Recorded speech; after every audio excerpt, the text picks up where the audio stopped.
Oh, hello, yeah. Well, good grief. Here we are. Yeah, well into Trump's visit, aren't we? Still, he's brought the weather with him, hasn't he?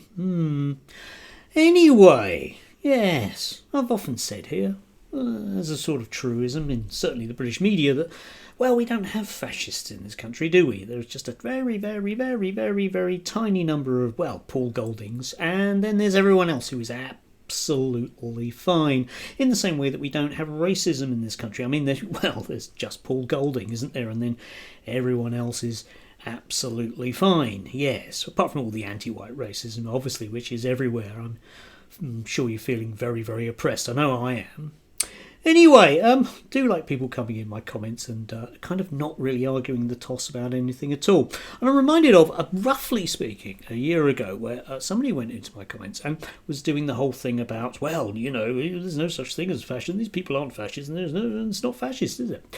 And I did point them to, well, the last basic thing that I'd read, which was Jason Stanley's book on the subject. Yes, him. And their argument was, well, you can't trust that because back in the first Trump administration, because we're arguing about Trump, Jason Stanley said that he wasn't a fascist. The irony of all that, of course, is that Jason Stanley has now left the USA because he fears, well, Trump's fascism. Yes. Still, never mind. Let's ignore Jason Stanley. We'll go for someone else that we kind of prefer, eh? Because no one's a Nazi, no one's a fascist, apart from Paul Golding, obviously. But yeah, we can just ignore everyone else that seems magically to have adopted exactly the same rhetoric and policy stance that he does. But I guess there's, great differences between him and, say, I don't know, Rupert Lowe, although personally, I can't see it. I guess Rupert Lowe isn't such a thing. He's just a very stout and very keen patriot, yeah. Might come on to those kind of notions in a little bit. Yes, which led me on, obviously, to the news as it is, let's say, because I did have to smile once again at Jake Simmons, who does like to get his platform in the Daily Telegraph across, saying that, I did love this, Israel's Gaza City offences will expose the UN's genocidal smears, yeah. Yes, if we just sort of buy into the notion that we need to let Israel get on with it, then everything will be fine, and all of those nice Gazans will be able to go back to something or other. Yes.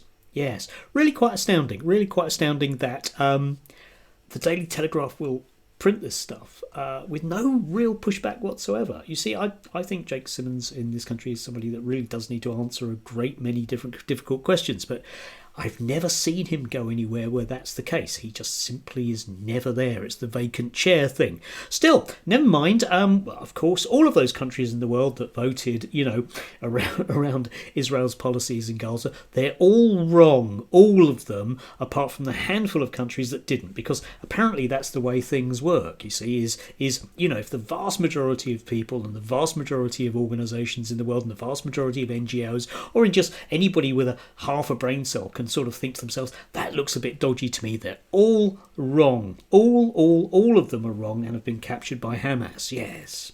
Still, I'm sure that's exactly right. And, if we just allow the Israelis to carry on in Gaza for another year or so, I'm sure that we'll see lots and lots of smiling, happy people there.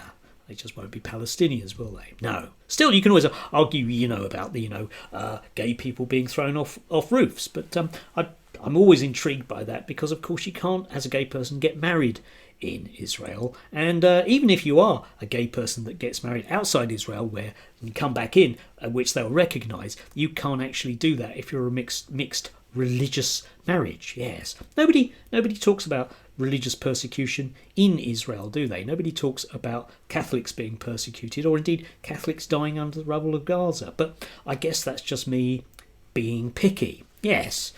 Don't want to be picky, do we, with people? Anyway, moving on from that, in other news yesterday of, people who are definitely stout patriots and just maybe a little bit keen, we did have this one. Men left pigs' heads outside Muslim community building. 3 jailed after strategically targeting sites with acts designed to cause serious distress. Yes. Well, thank God it's not a form of terrorism. Yes. Anyway, I presume they're just fans of Paul Golding and in no way, shape or form fans of anyone else on the right, like Rupert Lowe. Joe or Tommy, or indeed, other people that may or may not be in reform, who may or may not, as councillors, have to be forced to resign in a week's time because of their social media posts, which apparently weren't quite as vetted as we were assured that they would be. Yeah. Anyway, these three guys managed to have a go at community centre, particularly at a community centre for children. So you can see how concerned they are. Still, there you go. They're probably just that tiny number of people which we can safely ignore, because loads and loads of other people just simply aren't either fascists or racists. Yes. You see, sometimes people ask me about Nigel Farage, and I do have to say that I don't think Nigel Farage meets the actual definition of he meets the definition of racism by so many leagues of evidence, but he isn't actually a fascist, and there is a very, very simple definition in and around that. You can disagree with it and you can talk rubbish if you want about it, but broadly speaking, if you are a member of this community that decides that other members of the community who have equal rights as citizens to you basically should have those rights withdrawn, then I think you meet that as a definition. All right, okay? You can apply that across all fascist-style societies, like Israel, for example, like Orban's Hungary, for example, like, all of those places in the 30s, for example. That's the way those things go. That's why Rupert Lowe does, because he's not very concerned about whether or not people are actually British citizens. He's more concerned about, well, hopefully them not being British citizens, which means that they can go elsewhere. And in the real world, the real world, where we should be arguing about things, my eye was drawn to this in the Guardian. Labour must rethink growth strategy to curb rise of far right, says top economist. Former bank chief economist Andy Hadlane says left behind communities need investment to stop populist tide. Yes. Now, you, I, and the rest of the humanity in the UK actually know that that's true. All right?